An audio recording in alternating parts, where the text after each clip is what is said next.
Asalaamaaleykum les internautes Asmoon TV revivificateur des valeurs Asmoon Sport 22e journée Ligue 1 Sénégal ci diggante Jaraaf de Dakar ak Teungueth FC mu nekk match boo xam ne match bu am solo la ci ñaari équipe yëpp mën nañ wax ni nag match bi tamit gën na am solo ci Jaraaf bi nga xam ne tey jii nii mi ngi xëccoo le titre à 3 points du leader. Casa Sport tamit xam nañu tamit du bàyyi kon nag dafay nekk match boo xam ne franchement parler buñ ko waxee buñ ko waxul match bu am solo lay doon ci Jaraaf de Dakar di wax ne rek comme ni leen wax rek émission Asmoon Sport Ligue 1 Sénégal la ñuy def promouvoir la Ligue 1 la Ligue 2 le football local la ñuy wax 100% football local kon ni ñu koy defee rek ak ni ñu koy waxee di wax naa nag émission bi mooy résumé ambiance ak ay commentaires ak réaction yi nga xam ni moom la ñuy jëlee ci coach yi damay ànd ak yéen rek ak sama jënd ji rek Mor Fall rek defal leen tuuti ay réaction yoo xam ne jëlee nañ ko tey jii nii ci Pape ñu war ko jëlee ci Pape Momar Lo muy 4e vice-président chargé de la communication ligue professionnelle waaw mu nekk nit ku baax damay ànd ak yéen rek def ak moom benn entretien rek le plus rapidement ay ca ñu dem. Salaamaaleykum les internautes Asmoon TV revivificateur des valeurs 22e journée Ligue 1 Sénégal ci diggante Jaraaf de Dakar ak Teungueth FC mën nañ wax ni tey nag match bu am solo la fii ci stade Iba Mar parce que mën nañ wax ni match bi nag lu mu amee solo ci ñaari équipe yëpp mën nañ wax ni ci Jaraaf la gën a amee solo parce que mi ngi dem course vers le titre waaw mu nekk match boo xam ne tey jii nii fii lañ ko defee ci stade Iba Mar Diop ma toog ak nag taxaw ak sama grand muy premier vice président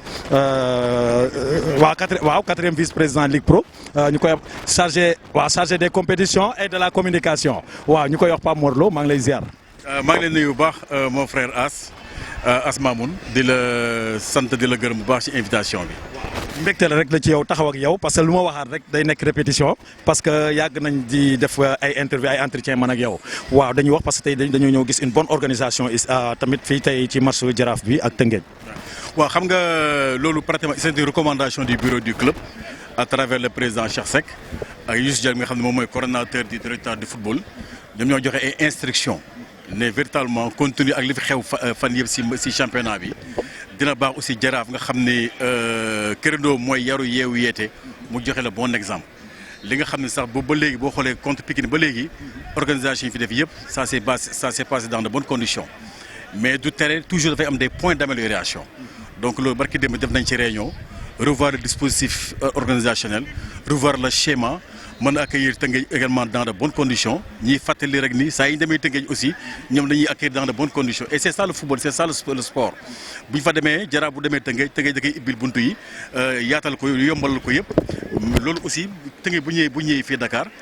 Jaraaf a l'obligation morale et le devoir réglementaire de faire même teranga bi nga Teungueth defal mu indi ko fii à Dakar ba teg ci aussi mu nekk dans un contexte boo xam ne ligue professionnelle dafa génne ay circulaires pour wax ni war nañ gën a ñoŋal li nga xam ne moom mooy organisation yi war nañ gën a renforcer les dispositifs sécuritaires war nañ gën a renforcer le schéma organisationnel partager ko ak équipe yi ñu xam ni schéma bi nii lay tëddee organisation bi si anam yi lay tëddee accès yi nii la déroulé bi nii la nii ak nii ngeen ko war a doxalee mu leer si équipe bi avant muy ñëw leer si spectateurs yi leer également si ñi nga xam ñoom ñooy public bu Jaraaf bu ko defee ñu mën ko organiser dans de bonnes conditions mu nekk un match de fair play d'éthique et que le meilleur gagne. merci waaw comme ni nga wax rek nii rek dañuy ñëwaat ci loolu parce que dañuy gën a insister ci affaire boobu ci organisation bi parce que dañu gis ni fan yi dañuy gis benn image boo xam ne rafetul ci football Sénégal muy ci côté mystique bi ak ci violence bi tey jii nii waa gis nañ circulaire bi ngeen génne ko mais tey jii nii ak yi weesu noonu est-ce que amul tamit ay sanctions yu war a ñëw wala yooyu. non mais xam nga yu weesu boo dee seet xam nga damay wax toujours ma ne leen ba fu ñu toll nii Ligue Pro a joué 240 matchs en Ligue 1 et en Ligue 2. mais sur les 240 matchs yu ñu joué boo dee seet match Jaraaf Pikine bi mu amoon incident Ñambul Jaraaf ak Douane Casa Sport sur les 240 matchs donc boo ko jëlee di preuve mathématique ak statistique mën nga ne xëj na tane na même si benn fait de violence rek baaxul ci football parce que tey boo ko comparé ak championnat yu mag yi nga xool France AS da ngay gis ñu ne Nice Marseille match ba yeggul nga dégg Lyon Paris FC match ba yeggul à Charletti nga dégg ni Lyon Saint-Étienne match ba amoon na problème et de suite ñun aussi fii au Sénégal bu ñu amee 3 cas bien que bari na benn cas sax bari na mais sur les 240 matchs du point de vue mathématique mën nañ ne c'est encore acceptable au regard de l'esprit de fair play yu prévaloir sur les 237 matchs yi nga xam ne joué nañ ko pare. Donc il y a pas encore péril à la demeure ba léegi boo xoolee Ligue 1 comme en Ligue 2 les équipes sont en train de jouer dans un esprit de fair play mais loolu aussi il faut ñu gën ko encadrer. ba li xew keroog Ñambour bañ a xewti dans un stade de football parce que jël entraîneur di ko dóor c'est le lieu et l'occasion massawu ko joxaat ko moral encouragé ko nga xam ne sport des fois moo mel noonu mais li ñu regretté rek mooy des faits de violence yoo xam ne dafay dénaturer li ligue bi di doon liggéey li club bi aussi di liggéey boobu ba léegi loolu vraiment c'est des choses à condamner à tout point de vue loolu moo tax justement la ligue génnee circulaire pour rappeler 5 points majeurs. Le premier point déjà mooy schéma organisation bi ma la wax sànq ma ne la obligation est faite maintenant au club que balaa ngay démarrer sa match à 24 heures ou à 48 heures nga déterminer le schéma ne man match bi nii ak nii laa koy organiser lii mooy condition d'accès yi spectateur équipe adverse bu ñëwee fii laa comme Jaraaf ñu def tey rek encadré supporter du Tëngéej ji nii fii ngeen di toogee te lii yëpp ñëw gis nañ ko avant ñuy ñëw dañ ko yónnee club bi ñëwee leen bu ngeen ñëwee porte nangam ngeen di duggee bu ngeen fa duggee am na ku ñu naan diw moo leen di accueillir bu leen accueillir dinañ wax fan ngeen di toog fa ngeen di toog aussi nii ak nii la mel seen droit yi fii la yem seen devoir fii la yem mu leer seen bopp leer également au niveau de la ligue professionnelle wax leen ne leen le dispositif organisation du Jaraaf c'est de mettre en place un schéma qui permet aux différents acteurs ku ci nekk xam la fan ngay commencer ak fan ngay yem yooyu mooy ñoŋal football bi yooyu mooy tax tey jii football bi fi nga bëgg a yóbbu ñu yóbbu ko fa. am na beneen point boo xam ne ñu ne la c'est le renforcement du dispositif sécuritaire maanaam club bi xam nga ñoom ñoo am di organiser comme match tey bi Jaraaf moom moo koy organiser mais ligue bi da ciy bàyyi xel da koy topp di ko encadrer. ñu ne sécurité bi ngeen bu ngeen commandé par exemple 15 éléments wala 10 éléments ligue bi am na possibilité su identifier ne match bi c'est un match à enjeu mu yokk leen ay policiers. ba pare demander à la fédération les stadiers yi formés au niveau fédéral ñu ñëw compléter le dispositif sécuritaire. wax également ci pratique occulte yi mais souvent dafa di loo xam benn fait boo xam ne pratiquement un fait traditionnel dans le football et dans le sport au Sénégal muy basket muy lamb ji muy football toujours rek dañuy associer cette image là traditionnelle de mystique de xonjom à ce que nous faisons et ça c'est pas bon et la ligue justement en vertu de l'article 76.2 wax ni dañuy fàttali ne leen xon yi ngeen di def nii affaire yi caaxaan yooyu bokkul ci football bi lu ngeen di def nag am na ku nekk sa responsable nga def ko fi nga ko war a defee c'est cette liberté là mais dans l'ère de jeu c'est aire de jeu boo xam ne c'est dans le cadre du football et de la sportivité donc képp koo ci def aussi les arbitres le commissaire de match bu ko mentionné sanction yi bu lu si fekkee yow yaa koy gàddu. beneen point bi également mooy l'éthique et la morale sportive xam nga lu tax xam nga on est en fin de championnat Jaraaf mu ngi xëccoo Tëngéej mu ngi Génération mu ngi xëccoo Casa mu ngi xëccoo ñu ne benn moment nag ñu ne léegi Jaraaf moo war a dajeeg AS Mamoun FC. Asmaamu FC leer ko amatul dara muy jouer championnat bi mu tegg tànkam Jaraaf gañe ko wala Casa nekk dans la situation bàyyi tànkam keneen gañe ko en montée comme en relégation donc ñuy fàttali équipe bi ne leen la morale sportive et l'éthique doivent être respectées jusqu'au bout. beneen point également mooy au niveau de l'arbitrage xam nga loolu aussi ñu ngi koy xool di nga gis yenn saa nga gis moom mën na ma erreur d'arbitrage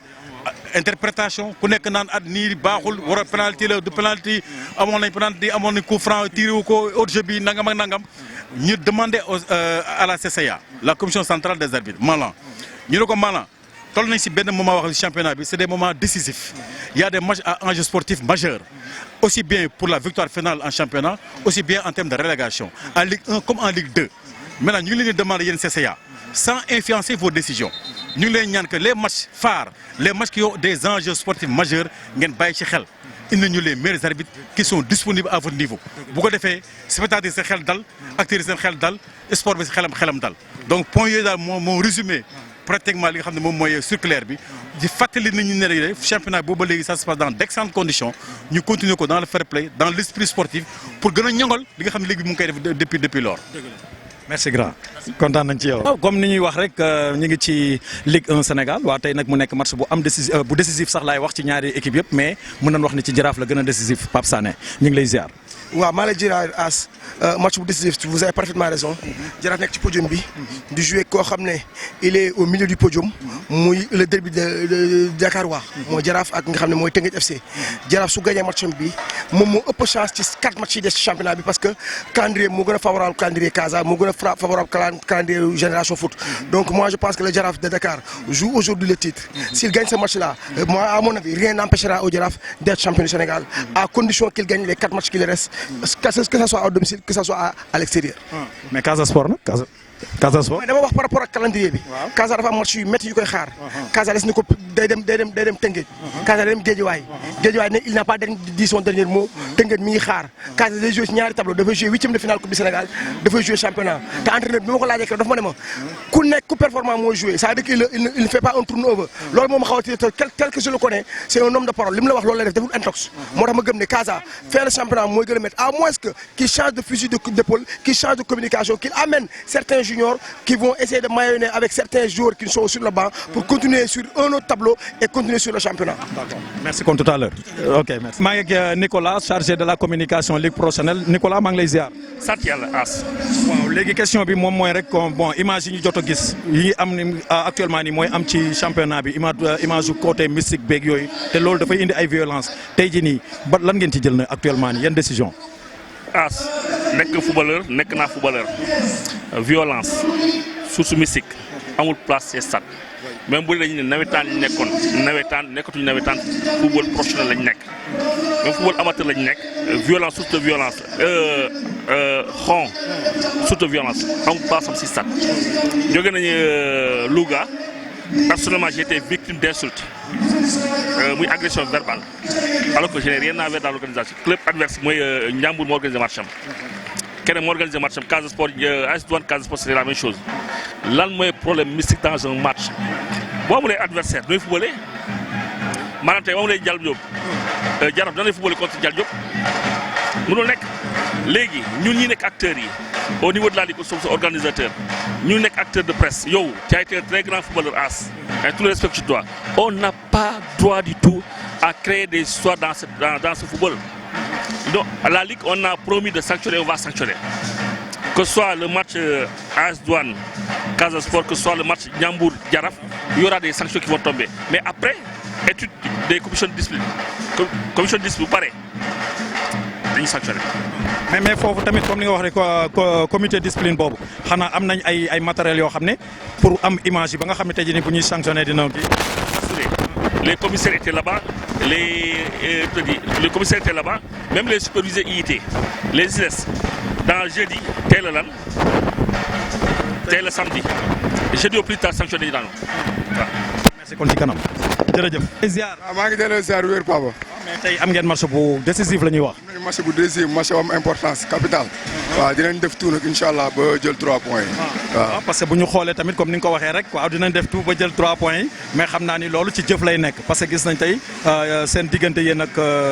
Casa Sport 3 points la xam nañ Casa du bàyyi xam nañ Jaraaf du bàyyi mais dafa naa xam ngeen mentalité bi ngeen xam ne war ngeen moom ngeen war a demee pour le championnat le reste du championnat. waaw comme coach bi ni mu ko waxee ama coach bi dafa ne Casa moom mën na perdre ay points teewul moom mooy premier ba léegi mais ñun on a plus le droit de perdre des points moo tax dinañ def le tout ba am 3 points tey incha allah. waaw damay ñëw tuuti rek parce que xam naa ni da nga jóge woon ci blessure te xam naa ni forme bi peut-être bu ñëwul à 100% mi ngi ci à 80. waaw ça va alhamdulilah sant yàlla comme que yàlla def na ba ma delluwaat ba ma wéraat rek sant yàlla quoi mais maa ngi def nànk-nànk rek waaw coach bi xam na nu may ménager ba mu mën a ñëwaat à 100%. Voilà. Merci comme tout à l'heure.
benn première mi-temps bu intense bu mën nañu wax ni bu musclé jeu bu musclé lañ gis parce que gis nañ lépp mais sauf du football parce que dañu gis engagement tension lépp lañ gis ci biir match ci premier mi-temps bi. waaw c'est très normal hein, c'est très normal vu que championnat fi mu toll nous sommes à 5 journées de la fin comme je l'avais dit tout à l'heure le Jaraaf mi ngi ci podium bi bu joué Teungueth derby Dakar c'est très normal maintenant dañu sentir ne tey équipe Jaraaf bi dafa orphelin d'une personne au milieu de terrain dans la personne de Ousseynou Touré bu nga xam ne moo doon def sortie de ballon yi te am nañ Souleymane Diallo mais Souleymane dafa manqué rythme looloo waral sax attaque Jaraaf bi Bouli Junior il est sevré de ballon beneen constat bi les arrêts latéraux du Jaraaf à savoir de Albert à la savoir de Diamé ku ci nekk benn yoon la génne centré ce qui fait que ñoom dañ nekkoon force Jaraaf dañu doon andi un appui supplémentaire au niveau de l'attaque dañu andi ku ñuy wax complémentarité ak supériorité numérique mais tey on a vu que l'équipe de Teungueth avec un 3-4-3 qui n'est pas un 3-5-2 c'est un 3-4-3 où les deux derniers 3 bi nga xam ne mooy Goudiaby et le Gambien Mané dañu dugg dans l'entrejeu ce qui a causé pas mal de soucis à l'équipe du Jaraaf moo tax Albert tu le sens pas Moussa Ndiaye tu le sens pas. waaw parce que dañu gis même li nga wax rek même l'avant-centre le meilleur buteur du championnat gis nañ ko moom li mu yor laal ci bal sax bëriwul. Ah, c'est très normal hein, parce que bu ñu joué avant-centre boo xam ne moo ëpp li but mu joué défense à 3 yoo xam ne dañu costaud bu li nga xam ne il jouait sur la percussion il jouait sur les duels il jouait sur les deux rebonds offensifs donc Ousmane Diouf à côté Babacar Diop à côté Mamadou Sow à côté duñ ko may dara et que suñu amul ballon yu ñu joué au sol désaxé défense bi pour mu jot bal dina mettre trop ci moom. waaw parce que li ñu gis tamit ci Jaraaf comme li nga wax noonu li leen xamee ci jeu gisuñu ko mais tamit li ñu xamee li ñu gisee tamit ci offensif u Teungueth tamit muy ci le latéral droit le capitaine Moutarou Baldé gis nañ tamit moom sur le plan offensif tamit indiwul dara. waaw c'est très normal hein, parce que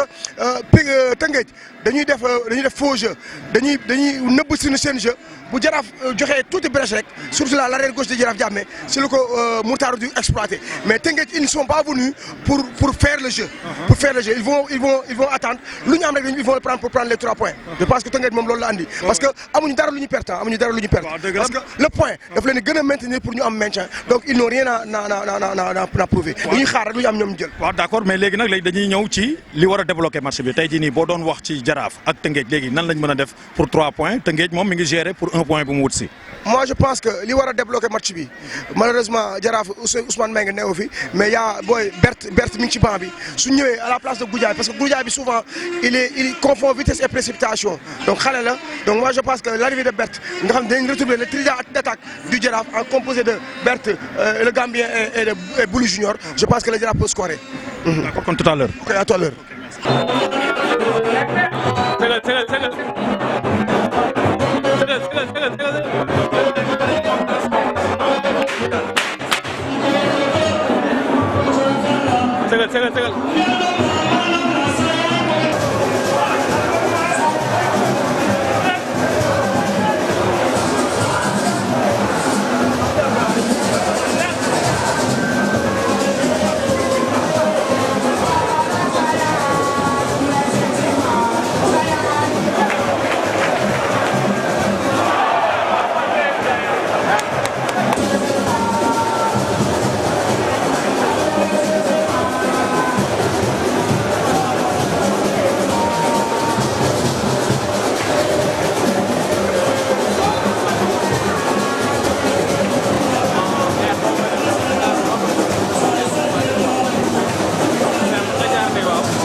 waaw Moutarou ñu ngi ziar. waaw mi ngi doon ziar maa ngi di fay maa ngi doon ziar bu baax di leen nuyu quoi.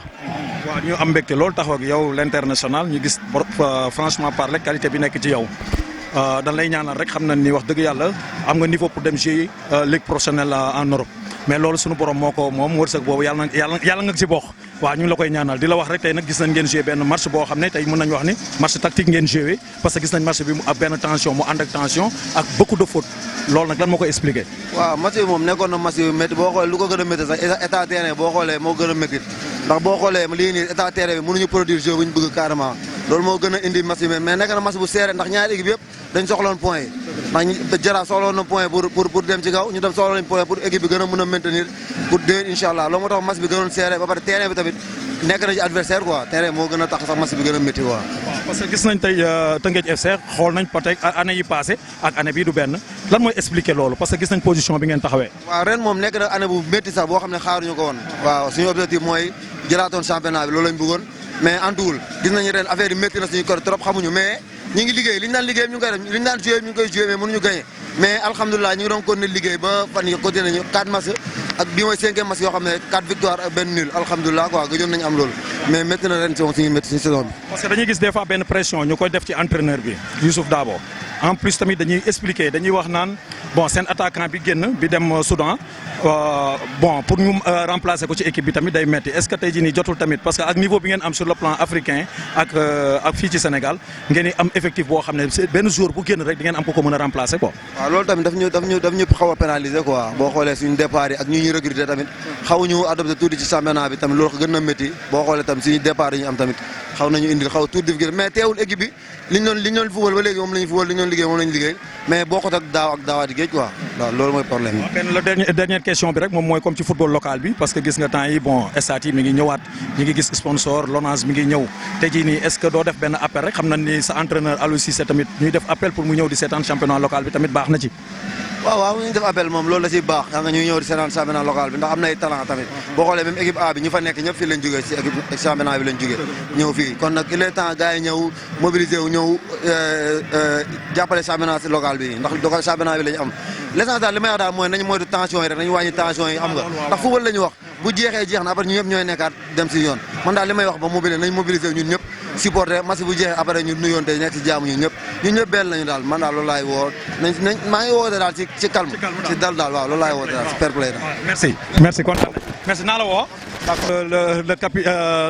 le meilleur buteur du championnat Boury ñu ngi lay ziar. waaw delloo naa la ziar bu baax a baax. waaw mais tey gis nañ seen match bi match boo xam ne mën nañ wax ne match bu am tension la match bu compliqué ci yéen parce que gis nañ tey ji sax même ci sa biir jeu sax gis nañ tey ji nii sa match bi bon li nga daw moom waxuma 10 kilomètres wala war nga daw 30 kilomètres.